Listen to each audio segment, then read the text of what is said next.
Hello मित्रांनो, कसे आहात? छान आहात ना? आज मी की नाही तुम्हाला एका ढोलक वाजवणाऱ्या वादकाची गोष्ट सांगणार आहे. एकदा काय झालं माहितीये का? एका गावामध्ये एक खूप छान ढोलक वाजवणारा राहत होता. त्याच्याबरोबर त्याचा मुलगाही राहत होता. जसे वडील छान ढोलक वाजवायचे तसं मुलगाही छान ढोलक वाजवायचा. एकदा काय झालं माहितीये का?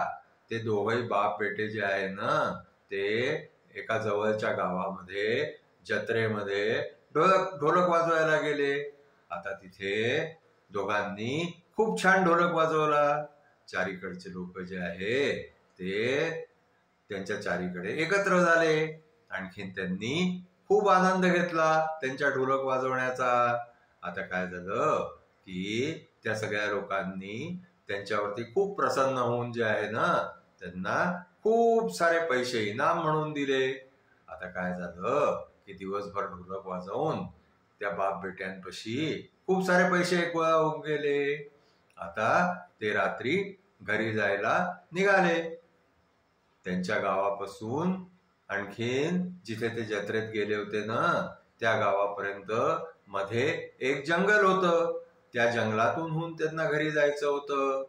तर आता त्या जंगलामध्ये काही चोर राहायचे. तर त्या ढोलक वाजवणाऱ्याला वाटलं की समजा आपल्याला चोरांनी लुटून घेतलं तर मग आपण काय करणार. म्हणून त्यांनी काय केलं की आपल्या मुलाला त्यांनी सांगितलं की तू खूप असं जोराजोराने ढोलक वाजव, आणि असा ढोलक वाजव की असं वाटलं पाहिजे की राजाची मिरवणूक निघालेली आहे. आणि त्या मिरवणुकी बरोबर जे आहे ते खूप सारे शिपाई आहे. म्हणजे त्याच्या भीतीने जे आहे ते चोर येणार नाही. आता काय झालं माहितीये का? वडिलांनी जे सांगितलं त्याच्याकडे त्या मुलांनी दुर्लक्ष केलं. आणखीन तो जसं नेहमी ढोलक वाजवत होता तसा ढोलक वाजवला त्यांनी. आता त्या चोरांना कळून गेलं की ही तर काही मिरवणूक नाहीये, हा तर ऑर्डनरी ढोलक वाजवून राहिलेला आहे. म्हणून मग काय झालं की त्या जंगलातले चोर जे आहे ना ते आले.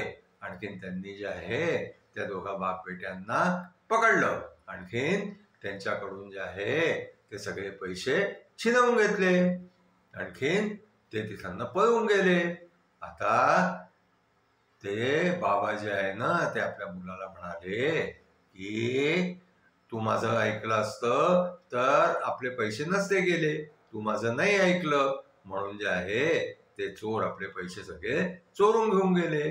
अशा प्रकारे जे आहे ते आपल्या वडिलांचं त्या मुलांनी न ऐकल्यामुळे त्यांचं नुकसान होऊन गेलं. त्यांचे सगळे पैसे चोरीस चालले गेले. तर जेव्हा आपले आई वडील आपल्याला काही सांगतात ना, तेव्हा आपण ते ऐकावं. कारण त्यांचं न ऐकलं तर आपलं नुकसान होऊन जातं. आजची आमची गोष्ट इथेच संपली. तुम्हाला आमची गोष्ट आवडली असल्यास तुम्ही आमच्या चॅनलला लाईक करा, शेअर करा, सबस्क्राईब करा. Thank you.